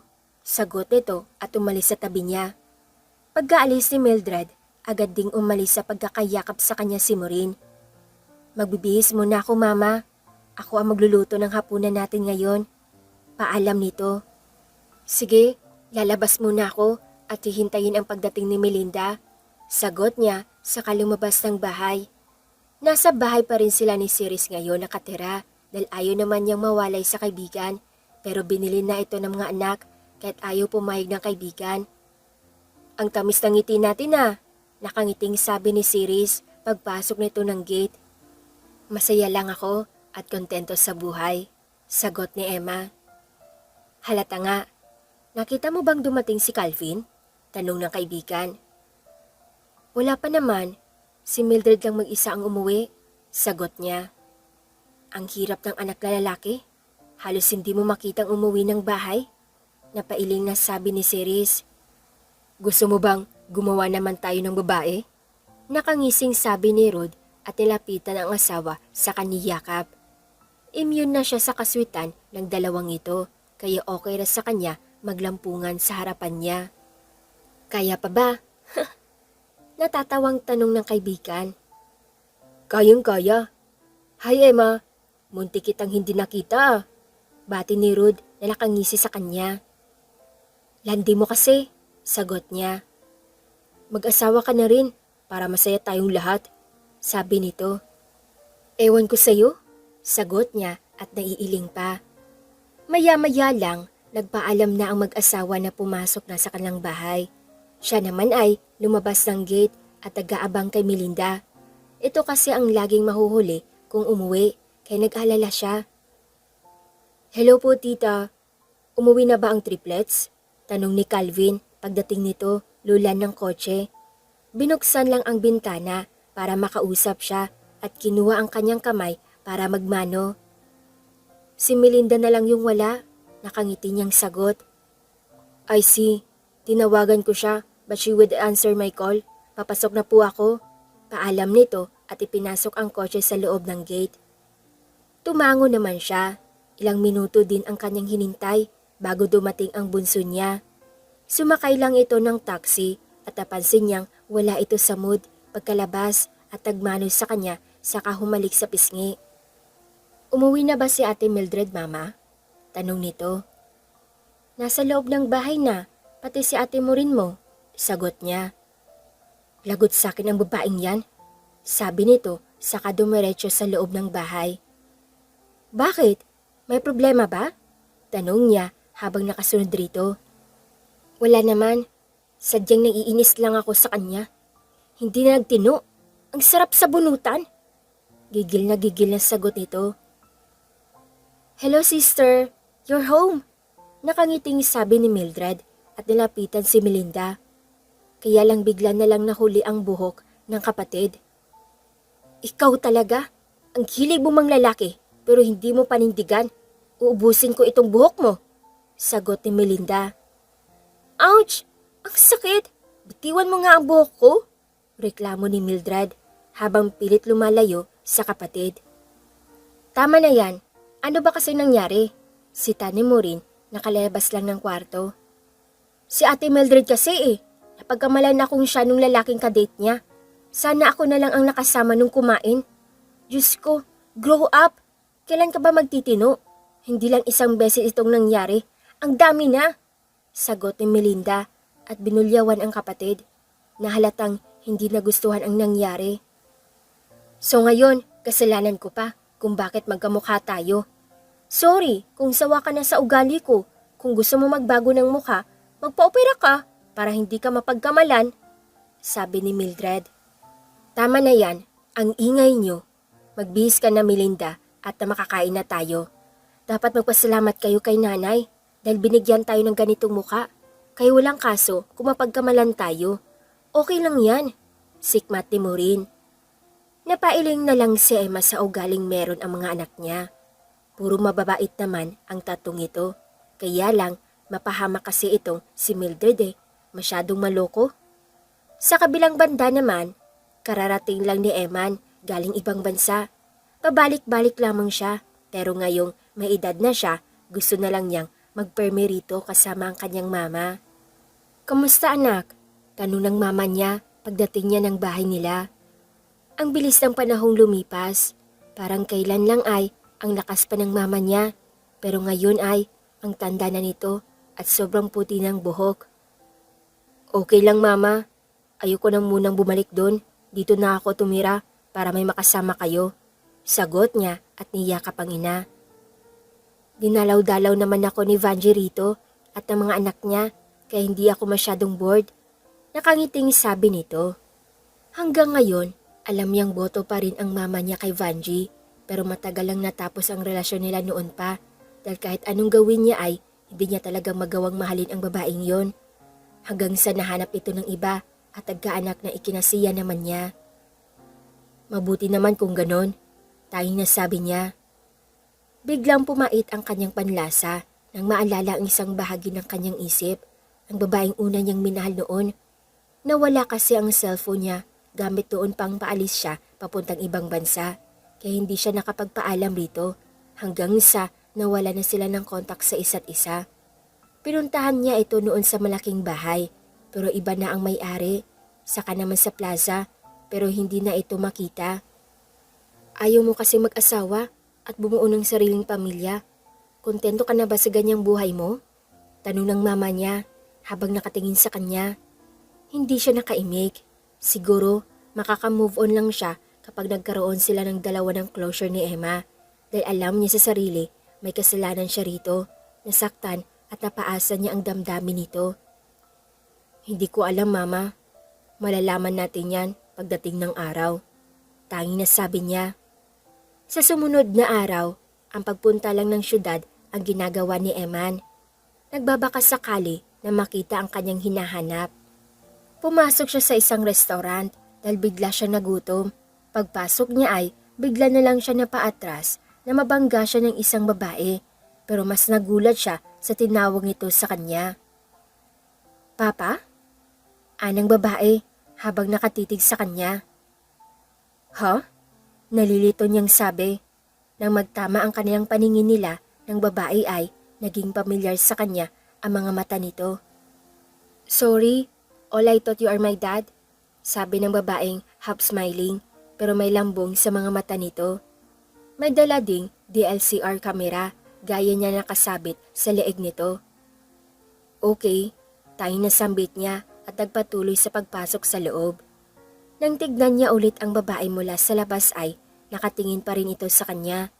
Naguguluhan pa rin siya kung sino ang babaeng habang sumusubo ng pagkain. Pagkatapos niyang kumain, naisipan niyang sumaglit muna sa plaza. Kumukuha siya ng litrato sa bawat makita ng kanyang mga mata nang matuon sa kanyang bitbit na kamera sa isang babae na nakaupo sa sementong upuan. Saka naman may pumitik na ala-ala sa kanyang isip na ganitong tagpo. Emma? Sambit niya sa di gaano kalakas na boses pero napalingon sa gawin niya ang babae. Tumingin lang ito sa kanya na parang hindi sila magkakilala. Ako ba ang tinatawag mo? Tanong nito. Alam niyang si Emma ito dahil walang pasidlan ang tuwa at kaba sa kanyang dibdib. Oo, ikaw nga. Kamusta ka na? Hindi mo ba ako naalala, Emma? Tanong niya. Pasensya ka na ha. Iba na kasi kapag tumatanda, naging ulyani na. Hindi ko na kasi halos matanda ng mga mukha na kakilala ko noon. Sagot nito habang nakangiti. Shit, ang sakit naman. Tanging nasabi niya sa isip. Okay lang, ganun talaga ang buhay. May pait na boses niyang sabi. Gustong gusto niya itong yakapin at humingi ng tawad ng paulit-ulit pero parang hindi na siya naalala ng babae. Anong ginagawa mo rito sa plaza? Tanong nito. Gumagala lang. Pwede ba kitang kunan ng litrato? Sagot niya. Pwede naman, sabi nito at umayos ng upo. Nangihina ang loob ni Eman, parang walang nagbago sa itsura nito. Pero nawala na ang pagkakalog nito at mapagbiro na na-miss niya ng sobra. Salamat, aalis na ako. Paalam niya pagkatapos niyang makunan ito ng litrato at naglakad palayo. Habang si Eman naman nanginginig sa sobrang kaba. Pagkaalis ni Eman, nag-uunahang tumulo ang kanyang mga luha. Akala niya okay na ang lahat, pero nang makita niya ulit ito, parang bumalik ang lahat ng kanyang nararamdamang puot, galit, sama ng loob at pagmamahal. Ano ba kasing ginagawa ko sa lugar na ito? Nagkita tuloy tayo. Sana hindi ka nalang nagpakita. Sabi niya. Isinuot niya agad ang kanyang dalang sunglasses para hindi makita ng mga tao na umiiyak siya. Pag-uwi niya ng bahay, wala pa ang mga anak niya, kaya malayo siyang umiyak hanggang sa mapagod siya. Ano nangyari dyan sa mga mata mo, Emma? Bakit namamagayan? Tanong ng kaibigan na mapagbuksan niya ito ng pinto. Galing akong plaza at nakita ko doon ang tatay ng mga anak ko. Sagot niya. Ha? Anong sabi mo sa kanya? Tanong ni Ceres. Wala. Nagpanggap akong hindi siya kilala. Naiiling niyang sagot. Napakaliit ng mundo. Magtatagpo din ang landas nila ng mga bata. Bakit ka ba umiiyak? Mahal mo pa ba? Tanong nito. Hindi ko alam, Ceres. Tangi na sagot niya. Samantalang si Emma naman ay pagod na umuwi ng bahay. Parang hinigop lahat ng Emma ang lakas niya. Hindi niya kasi matanggap na nakalimutan na siya nito. Pero sa bagay, siya naman ang biglang nawala. Dumiretso siya sa kanyang kwarto at maligo sana. Kaya lang hindi gumana ang kanyang shower. Kaya naisipan niya makigamit ng banyo sa mama niya. Ay salamat, hindi pala nakalak. Sabi niya saka itinulak ang pinto papasok. Dediretso na sana siya sa loob ng banyo na mapansing nakabukas ang drawer ng mama niya. Kaya nalapitan niya sana upang isara pero natigilan siya nang makita ang kanyang lumang cellphone na akala niya nawala. Bakit ito nandito? Nagtaka niyang sabi, saka kinuha ang cellphone, saka tinignan. Pero hindi naka-on, kaya binuksan pa niya. Nang tignan niya ay napapanganga na lang siya at napatulala. The text messages and missed calls came from Emma 25 years ago. Nag-uunahang tumulo ang luha niya na mabasa niya lahat ang mga mensahe nito. Pero isa lang na pagulo ng mundo niya ang nabasa niyang buntis ito at magkakaanak na silang dalawa. Kaya bigla siyang tumakbo palabas ng bahay at nagmaneho ng kotse pabalik sa plaza. I'm sorry, Emma. I didn't know. Sabi niya habang mahigpit na nakahawak ang kamay sa manubela. Hindi niya alam kung saan siya mag-uumpisang maghanap. Nalilito siya at naguguluhan and he felt guilty about it. Habang si Emma naman ay papalabasan ng bahay ni Ceres dahil hapon at nakauwi na rin ang mga anak. Pagpasok niya sa loob ng bahay, tahimik pero narinig niyang parang may nag-uusap sa loob ng kwarto. Nakita ko si Papa sa isang restaurant. Nagkabanggaan pa kaming dalawa and I know it was him. Sabi ni Melinda na nagpapanganga sa kanya. Alam ng mga anak niya ang itsura ni Eman dahil pinakita niya ang picture sa mga ito at kahit doon sa mama ng lalaki. And they know the story kaya inaasahan niya ang ganitong bagay. Kaya hindi na siya magtataka dahil nasa iisang lugar na sila ngayon. Talaga? Tapos, nagpakilala ka ba sa kanya? Alam na ba ito ni Mama? Tanong ni Mildred. Why would I do that? Hindi ko papangunahan ang desisyon ni Mama na ipakilala tayo dahil alam ko ang story nilang dalawa. Nagulat ako na makita siya. I want to hug him sa sobrang saya at hindi ko talaga napigilan na sambitin ang katagang papa. Emosyonal na sagot ni Melinda. What will his reaction after that? Tanong ni Maureen. Siyempre, confused dahil hindi naman niya alam. Paano niya malalaman kung iniwan naman niya si Mama noon? Sagot ni Melinda. May mga rason kung bakit nangyari ang ganong bagay. Hindi mo naman gagamutin ang isang tao kung walang sakit, di ba? Kaya they need to talk at pag-usapan kung ano ang nangyari noon para makamove on na ang tuluyan si Mama. Sabi ni Mildred. May sense ka rin palang kausap at saka bagay kang maging doktor at hindi engineer. Sambit pa man ni Maureen. Umiiyak habang tumatawa ng tahimik si Emma sa usapan ng mga anak. Samantalang si Emma naman, nakahawak na lang sa kanyang ulo nang hindi makita si Emma sa plaza. Kaya nakatambay lang siya ngayon sa gilid ng daan sa loob ng kanyang kotse. Binalikan niya muli ang mga mensahe ni Emma para sa kanya at binasa lahat ang mga huli ay ang napakunot sa kanya ang noo. Nagpunta ako sa bahay niyo upang makausap ka pero ang mama mo lang ang nakaharap ko. Basa niya sa mensahe. But his mother didn't tell him about it before. Pero bakit? Kaya dali-dali siyang umuwi sa bahay upang kausapin ang mama niya. Sakto namang pagpasok niya sa loob ng bahay ay nasa sala ang kanyang mama. Saan ka ba galing, Eman? Tanong nito habang kumakain ng dessert. I saw my old phone in your drawer. Pero bakit sinabi mo, hindi mo nakita every time I asked you before? Nawala ba talaga ito? O tinago mo? Tanong niya at nilapag ang bitbit na cellphone sa mesa. Hindi nakaimik ang mama niya. Natigalgal ito habang nakatingin sa kanya, kaya alam niyang nasa pool niya ang totoo. Kailangan bang pag-usapan pa natin yan? That's an old phone. Kibit balikat na sagot ng mama niya. Importante sa akin ito, Mama. Now tell me, bakit hindi mo din sinabi sa akin na nagpunta rito si Emma at hinanap ako? Dahil ba ayaw mo sa kanya para sa akin? Tanong niya. Napayo ko ang mama niya na halatang na-guilty. Oo, dahil gusto kong si Vanji ang makatuluyan mo. Sagot ng mama niya. Pero si Emma ang mahal ko, Mama. Siya ang buhay ko, pero sinira niyo yon. Galit na galit ako sa inyo, Mama. Sobra! Umiiyak niyang sambit. Wala na akong magagawa. Nangyari na ang lahat. Tanging na sabi ng mama niya. Kaya tumayo siya at lumabas ng bahay na walang paalam. Hahanapin niya si Emma. Di baling mapagod siya basta makita lang niya ito. Sinubukan niyang padalhan ito ng mensahe at tawagan pero hindi niya makontak. Ang naisip niya ay i-video call ito sa Instagram pero hindi rin naka-online.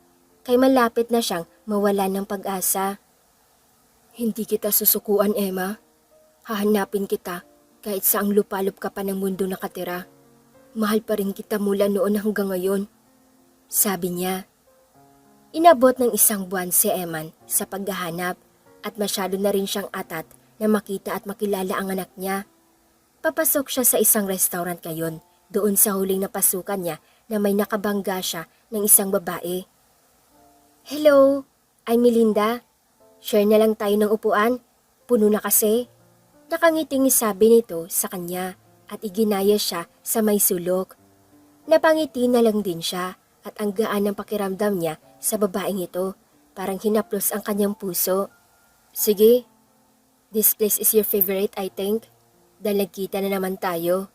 Nakangiti niyang tanong. Oo, tipid na sagot nito. May kasama ka? Ang dami mo yatang order? Tanong niya dahil may nakita pa siyang 2 empty plates.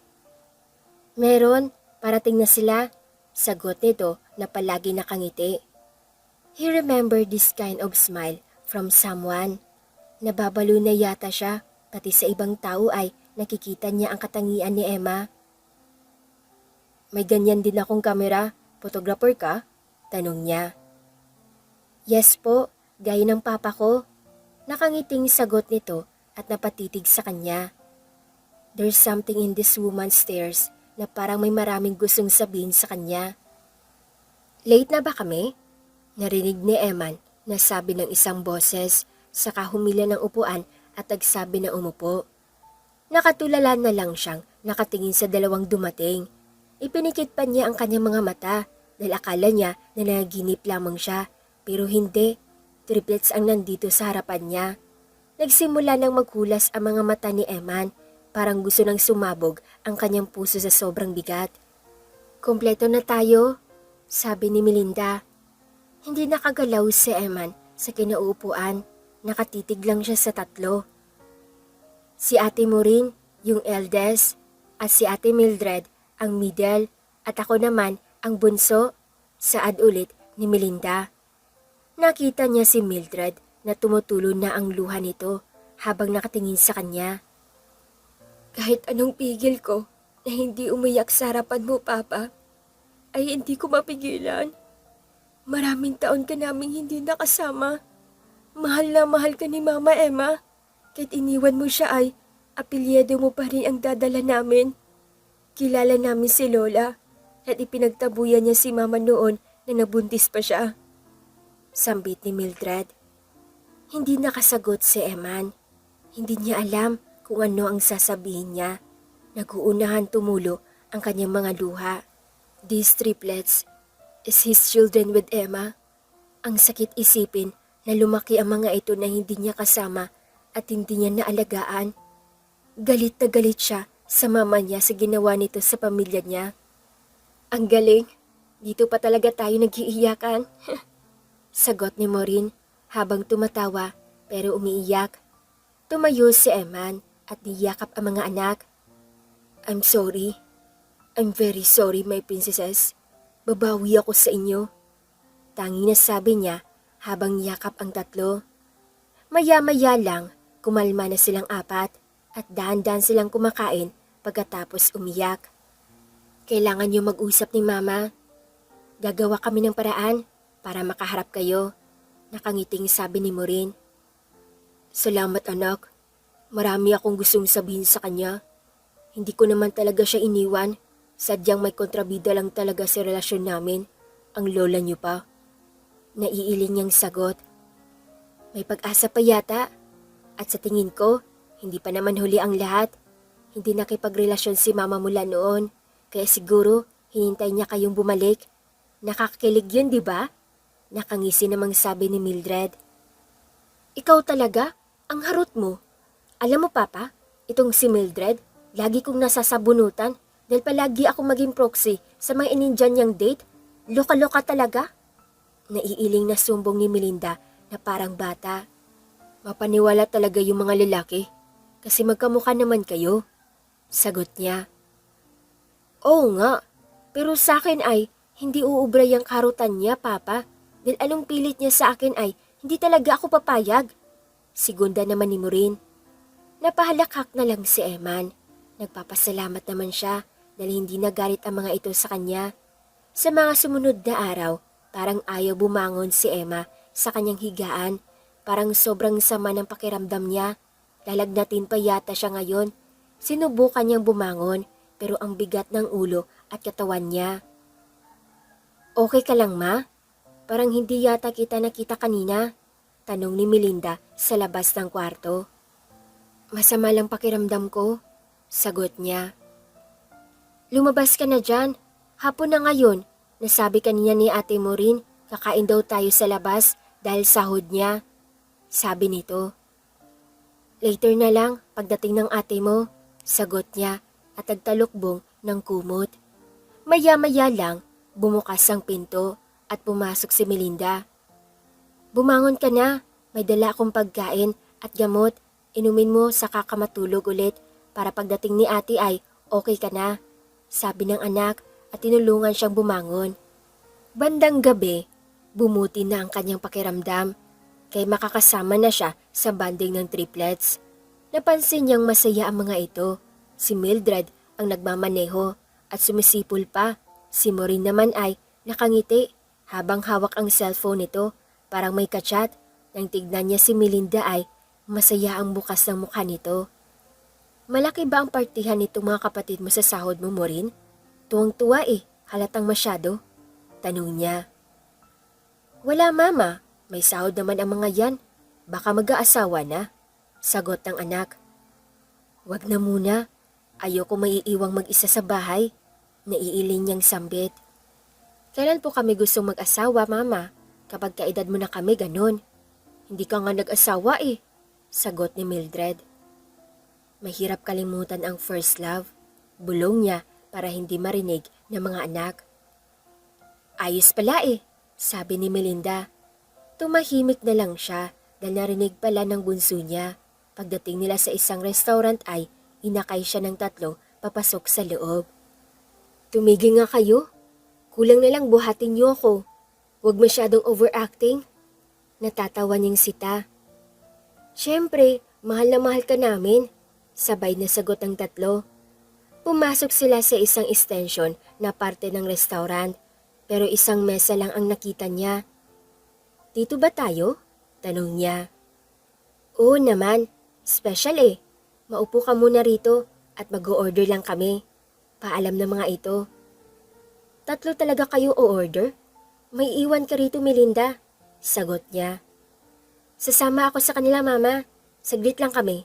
Nakangiting sabi ni Melinda. Saka hinalikan siya sa noo.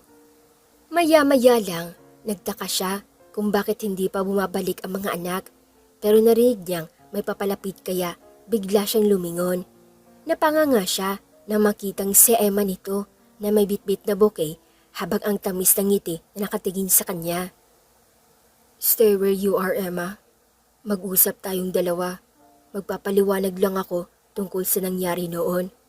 Sabi nito sa kanya na akmang aalis siya sa kinauupuan.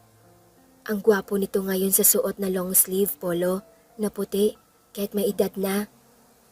May magbabago ba kung magpapaliwanag ka?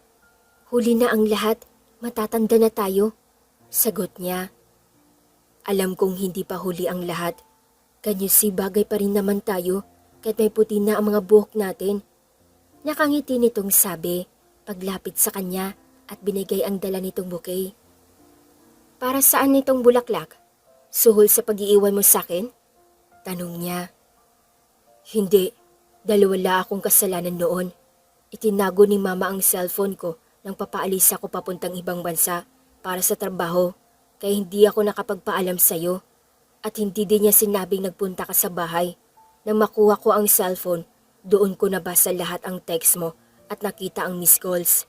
Buti na lang, hindi nasira yung SIM. Natatawa nitong sagot.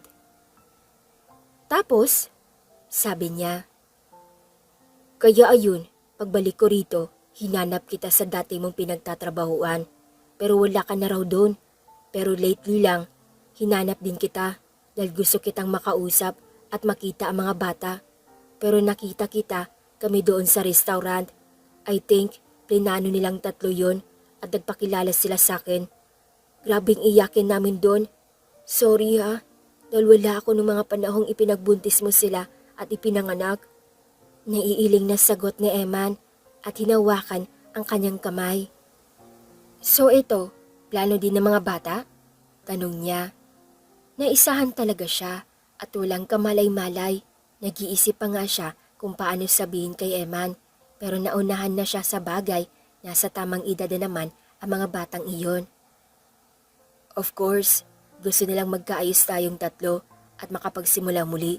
Mahal na mahal pa rin kita, Emma. Gusto ko kayong makasama ng mga bata. Sagot nito at nagpapaawa epek pa. Paano ang mama mo? Tanong niya. Hayaan mo na si mama, matanda na yun. Kahit anong gawin niya ay wala na siyang magagawa. Basta sabihin mo lang na mahal mo pa rin ako, ay magiging okay na ang lahat. Nakangiti nitong sagot.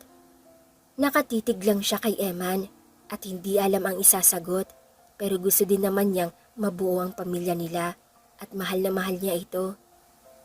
I love you, Eman, sabi niya sa kaniyakap ang lalaki. Thank you. I love you too, Emma. Sagot nito at niyakap din siya ng mahigpit. Saka naman nila narinig na may nagpapalakpakan sa kanang likuran at sumigaw pa. Yehey! Group hug! Narinig niya si Mildred at may mga katawan na agad na tumabing sa kanilang dalawa ni Eman at yumakap sa kanila. Sa mga sumunod na araw, sumama siya kay Eman na umuwi sa bahay nito dahil gusto niyang makita ang mama nito at sinama niya ang triplets dahil walang mga trabaho. Ang tahimik ni mama, nag-iisip pa siya kung ano ang sasabihin niya kapag nagkaharap na sila ulit ng kanyang biyanan. Pagbibiro ni Mildred. Habang tumatanda ay nagbabago ang ugali ng isang tao. Siyempre, nagbago na yung lola niyo. Sagot naman ni Eman at hinawakan ang kanyang kamay. Nasa front seat siya ngayon, kasama ito at ang kanyang triplets nasa likuran. Pagdating nila sa bahay, pumasok na silang lahat sa loob. Ang nadatnan nila ang matanda na nakahiga sa sofa. Napangiti na lang si Emma dahil nawala na ang bagsik ng mukha nito. Halika rito, Emma. Payakap ako. Mahina nitong sabi sa kanya at dahan-dahang umupo. Lumapit naman siya rito at binigyan ng mahigpit na yakap ang matanda. Kamusta po kayo? Tanong niya. Okay lang, buhay pa rin. Sana mapatawad mo ako sa nagawa kong kasalanan sa iyong dalawa ni Eman. Hindi pa sana umabot sa ganito ang lahat, pero salamat dahil hindi ka nagtanim ng sama ng loob sa akin. Sagot nito. Kalimutan na natin yon at magsimula tayo ng panibago. Nandito na ang triplets mong apo. Sabi niya at kumalas ng yakap sa matanda at pinalapit ang mga anak niya. Ang laki-laki ng mga apo ko. Patawarin niyo si Lola. Umiiyak na sambit ng matanda at niyakap ang mga apo. Mahal na mahal ka namin, Lola. Sabay na sagot ng mga ito at yumakap na rin sa kanya si Eman. Hanggang dito na lang nagtatapos ang kanilang kwentong pag-ibig ni na Eman at Emma. Maraming salamat mga katwini sa pagsubaybay sa kanilang kwento. Sana'y marami kayong natutunan sa kanilang dalawa. Muli, maraming salamat mga katwini sa pagtangkilik ng mga videos ko.